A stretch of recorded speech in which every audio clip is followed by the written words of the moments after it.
He gave us a couple, but I would expect both those guys to be available. Brendan.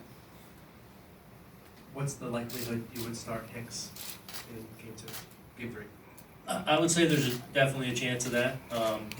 Obviously depends a little bit on Giancarlo, but Aaron is very much in play, especially now that we're here.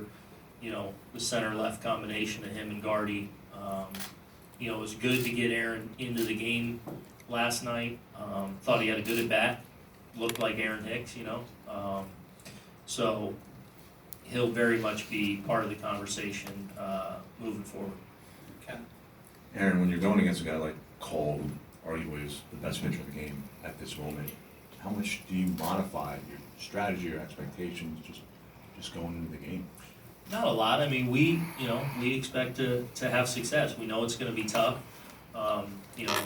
4 o'clock game, the shadows will probably play an issue as well, make it difficult.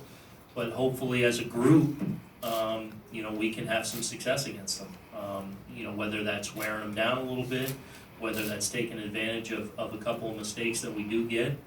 Again, expect Sevy to go out and pitch really well. So I don't know if it's deviate much because he's going. You've got to be on top of your game if you're going to have success, and that'll be our focus. Maybe just in complete control and command of pitches. His ability to not only maintain his stuff throughout his outings, the ability to really pitch at the top of the strike zone with his high-end fastball and really command it up there. Throw it, at the top or expand just enough to get swings, and then a couple of electric breaking balls that he's in a groove with. And so I would say the biggest thing, and always the separator for guys, especially guys with elite stuff like he has, is command. And he's commanding the ball, as well as he ever has. Right. Aaron, Ottavino hasn't seemed quite as sharp as he was earlier in the year. Just wondering, what do you think the reasons for that are, and how does that affect your bullpen hierarchy here? He's got to play a role for us, especially in this series, with their right-handed hitters. I think it's just making sure the sharpness of the slider's there. Again, I know he comes in and gives up the first pitch home run yesterday, but on a first pitch ambush, on a mistake, definitely a pitch that he left up and out over the plate a little too much. But he does come right back with a strikeout, weak grounder, strikeout. Even going back to the last series where we put him in there against Cruz, where it was kind of at bats where he's not going to give in. So I don't think he's as far off maybe as being talking, but he's certainly not as sharp as he's been most of the year. But I feel like he's close to being that, and I think some small successes hopefully will spur him on because he needs to play a big role for us. Take just a few more. Mark on the right, then Marley. Aaron, Severino was just in here talking about things he's learned over his 3 years pitching the postseason, and the biggest thing he said was just blocking out all the noise. How tough is that for anybody to do, but let alone still a relatively young pitcher who's, not 10 years in the big leagues? Yeah, I mean, that's, another one of those little separators this time of year. You've got to be able to handle situations, handle the moment, handle adversity, handle success on the fly. And the one thing about Sevy is I feel like he's been through a lot, as a young major leaguer. Lots of success, some bumps in the road, some stumbles, an injury now this year, postseason experiences where he's fallen down, where he's come back and dealt. So I think hopefully all those things equip him well heading into tomorrow.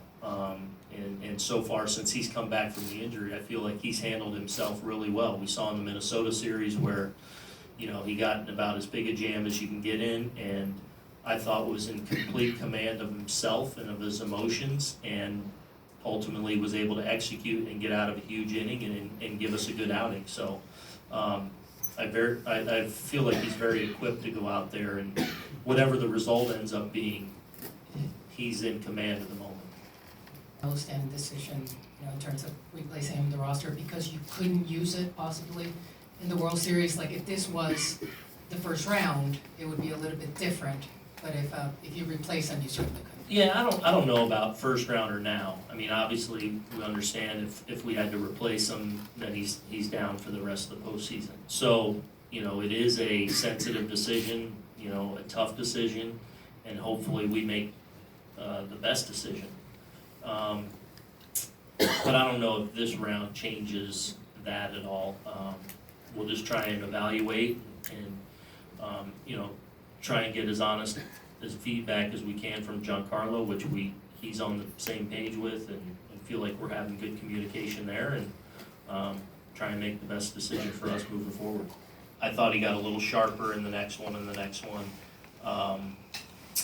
And then I thought he did a really good job of, you know, coming back, and all that came with that, again, of really staying in his delivery and controlling his emotions, and there was no doubt in my mind that he was, you know, sound and ready to go and ready to contribute for us heading into the postseason as a starter. And feel like, you know, for all he's been through this year, I feel like he's in a really good place for us right now. Especially when you're going up against teams that had deep starting pitching like Houston has, and if you get to the World Series against Washington, Washington certainly has. You know, is this optimal for you, or is just this is what you're doing the best with what you have? Well, I think one thing I've talked about a lot is we have a lot of confidence in our 12 and 13 pitchers. So it may look a little different than some other teams that are a little more traditional, although we can be traditional with, you know, obviously running out Massa and James and Sebi. But there's a lot of ways to skin a cat, you know, and the bottom line is, so far in the postseason through 5 games, we've pitched really well, including in last night's game where we lost. So,